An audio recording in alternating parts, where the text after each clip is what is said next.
안녕하세요. 숑근입니다. 반갑습니다. 오늘 말씀드릴 내용은 어제 10월 27일이죠.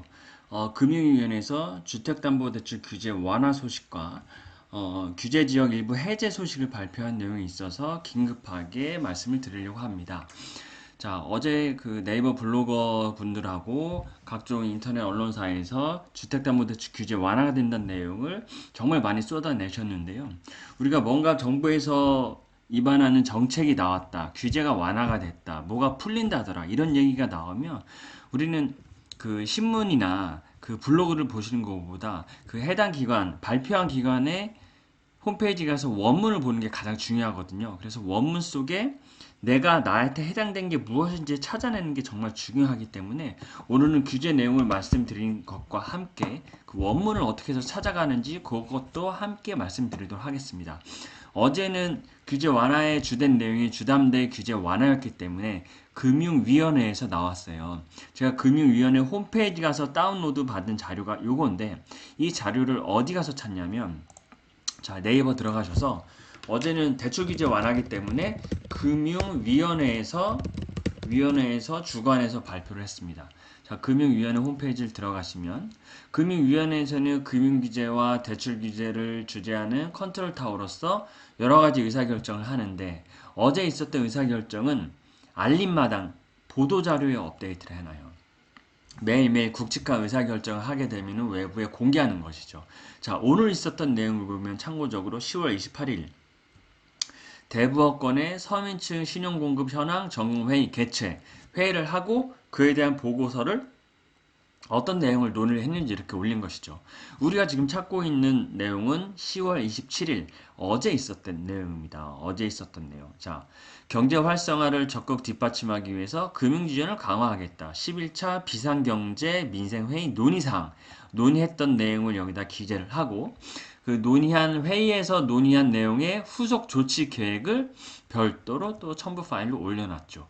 자, 그래서 이 첨부 파일을 다운로드 받아 나온 게 제일 처음에 봤던 이 보도 참고 자료입니다. 어제 회의의 제목은 비상경제 민생회의인데 참가했던 그 정부 기관은 국토교통부와 기재부와 금융위원회예요. 국토교통부에서는 주택의 공급규제를 주관하고 기재부에서는 세금, 금융위원회에서는 금융과 혹은 대출 규제를 관할하게 되는 것이죠. 어제 이 부동산 전체 규제의 세 군데의 컨트롤 타워가 모여서 회의를 하고 어떻게 하겠다라는 방향 제시를 한 거예요.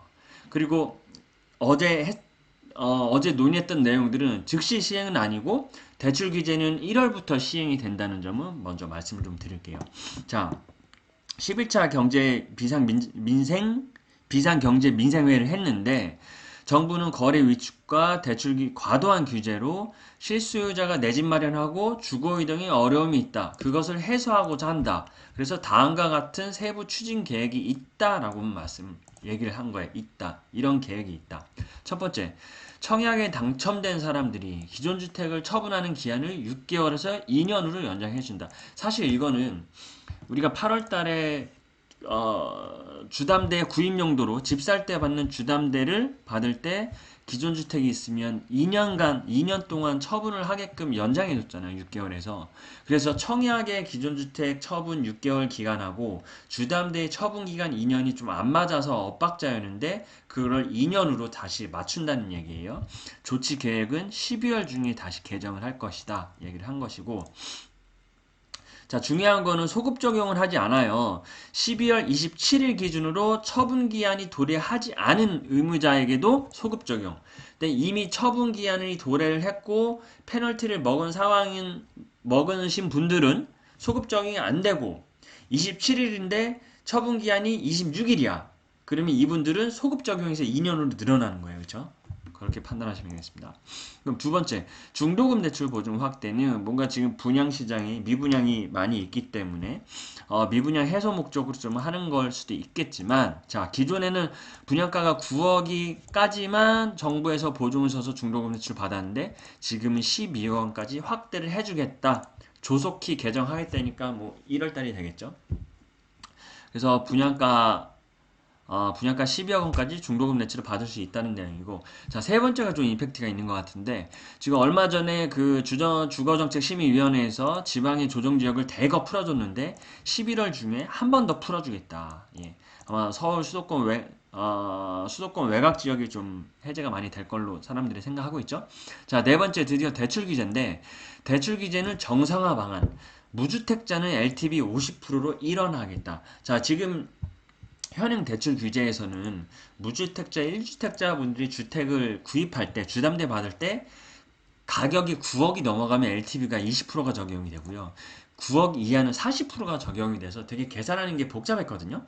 근데 그거를 LTV 50%로 일원하겠다는 거예요. 규제 지역에 주택이 없거나 주택이 하나이신 분들은 주택 가격과 무관하게 50%로 단일화. 그러니까 집값이 5억이건 8억이건 10억이건 간에 50%까지 대출을 받을 수 있다라고 완화를 해줬고요. 또 한 가지는 상징적인 게 15억 넘어가는 주택에 대해서는 주담대를 안 해줬었는데, 아파트에 대해서. 근데 지금은 투기 과열지군의 무주택자나 1주택자가 15억 넘어가는 아파트도 주담대를 받을 수 있다. 얼마까지? 50%까지. 그래서 주담대 테이블이 제가 간단해질 것 같아요. 무주택자, 1주택자는 주택 가격 상관없이 그냥 LTV 50이에요. 50. 10억짜리는 5억, 20억짜리는 10억. 그렇게 대출을 받을 수 있게끔 풀어주겠다라는 내용이 어제 있었던 제11차 비상경제민생회의 후속 조치들입니다. 자, 요 내용을 제가 한 번 더 정리를 해보면, 요거거든요. 네.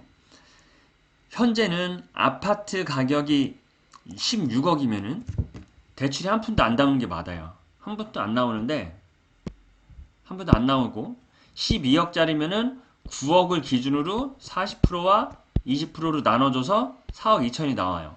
그리고 7억짜리는 40%니까 2억 8천인데, 앞으로 어떻게 될 거냐. 16억짜리도 LTV 50이라서 80, 8억까지 50%. 12억도 6억, 7억도 3억 5천. 되게 심플해졌어요. 그냥 무주택이신 분이나 주택이 1주택자분들은 LTV가 50이에요. 규제 지역에. 규제 지역에. 되게 간단하게 좀 됐다는 거 보시면 될 것 같고, 자, 그러면 이게 상징적인 의미가 있는 게, 상대적으로 고가주택일수록 대출받는 금액이 8억이 늘어나고 2억이 늘어났기 때문에 비싼 아파트를 사시는 분들이 대출을 좀 원활하게 받을 수 있다라는 말씀을 좀 드릴 수 있을 것 같고요. 자, 요거는 15억 초과 아파트는 투기 과열지구인데, 이거를 뭐 전 지역 다 15억 초과 아파트 가능한 걸로 바꿔줬네요. 다시 한번 좀 체크를 해봤고요. 자, 그래서 다시 한번 핵심 이겁니다. 무주택자, 1주택자는 LTV 50만큼 풀어줘서 대출을 받을 수 있다. 언제부터? 1월부터. 아마 11월과 12월에 행정지도를 만들어서 각 은행 창구에 뿌리며 은행에서 도입을 하게 되는데, 그게 1월달로 예상되고 있죠.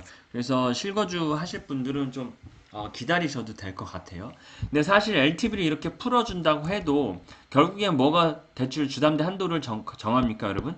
DSR이에요. DSR, 즉 본인의 소득에 따라서 주담대 한도가 달라진다는 거예요. 그래서 이 LTV 표에서 16억짜리 아파트 살 때 50%인 8억을 받는다고 하더라도 결국엔 나의 소득이 작으면 1억밖에 안 나올 수도 있는 거고 3억밖에 안 나올 수도 있는 거예요, 여러분. 그럼 본인의 DSR 소득에 따라서.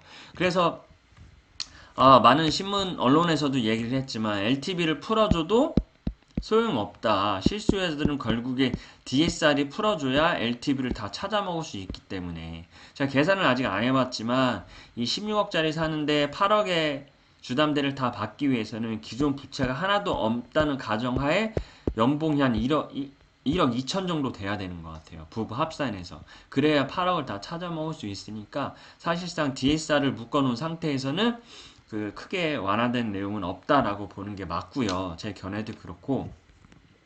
자, 사실 저에게 질문을 하시거나 상담하시는 분들 중에서 대다수 분들의 질문이 뭐냐면 전세의 퇴거자금이거든요. 전세의 퇴거자금. 사실 지금 예상치 않은 역전세가 같이 겹쳤기 때문에 전세금을 반환해줘야 되는 분들이 너무 많은데, 그 DSR 규제 때문에 다 막혀 있어서 이미 기존 부채가 많아서 DSR 40을 다 채워 있어서 대출이 한 푼도 안 나오는 거죠. 그런 분들이 많은데, 자, 이번 규제 내용에서도 포함된 게 뭐냐면 금융규제만 좀 디테일하게 가져온 그 파일이 있었어요. 그 금융위원회에서. 그래서 대출 규제 아까 말씀드렸던 거 규제 지역의 무주택자 1주택자 50%를 풀어주고 요 2번 항목에 보시면 여러분 생활안정자금과 임차보증금 반환목종 주담대 등 기존 보유주택을 통한 대출 규제도 개선하겠다. 예. 그러니까 현재는 규제 완화의 타겟이 실수요자예요. 구입하는 사람들. 뭔가 집을 구입할 때 뭐 금리는 높지만 대출을 받는 데는 좀 어려움이 없게 해주겠다. 그래서 무주택, 1주택 실수요 그룹은 LTV를 올려준 거거든요. 그럼 그 다음에 해당이 되는 그룹은 어디겠습니까? 이미 아파트를 가지고 있어서 생활안정자금을 받거나 기존에 내가 전세를 줬는데 그걸 세입자 보증금 반환을 해줘야 되는데 DSR 때문에 받지를 못하는 경우 그런 경우에서도 그런 상황에 대해서도 대출 규제를 개선하겠다라는 뉘앙스를 흘렸기 때문에 뭔가 이번 규제는 구입 용도지만 다음에 나올 규제 완화책은 이런 생활안정자금이나 전세 퇴거자금에 있어서도 규제 완화를 기대해 볼 수 있겠다라는 좀 생각이 들고요.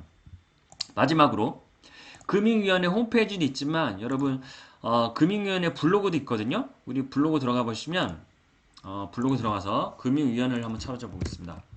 금융위원회 저는 이유 추가를 해놓고 알림까지 설정을 해놓거든요. 그래서 뭔가 소식이 나오면 금융위원회에서 어제 있었던 회의를 같이 블로그 포스팅을 해줘요. 1일 1포 하는 것 같아. 금융위원회도. 그래서 여기 보시면 10월 27일 날 회의하고 바로 올려줬단 말이에요. 예, 바로 포스팅을 했다고. 27일 날 3시 반에. 아마 PDF 올리면 같이 하는 것 같아.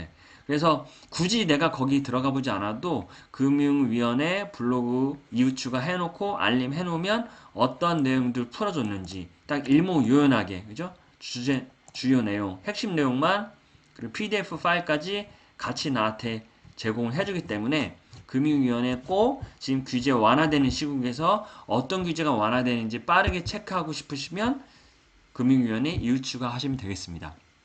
자, 오늘 내용은 여기까지였고요. 저는 이제 대출 관련해서 업로드를 계속 할 예정이기 때문에 규제 완화된 내용이나 뭔가 실수요자분들이 원활하게 대출을 받는 내용들이 있으면 빠르게 업로드 하도록 하겠습니다. 구독과 좋아요는 꼭 부탁드릴게요. 감사합니다.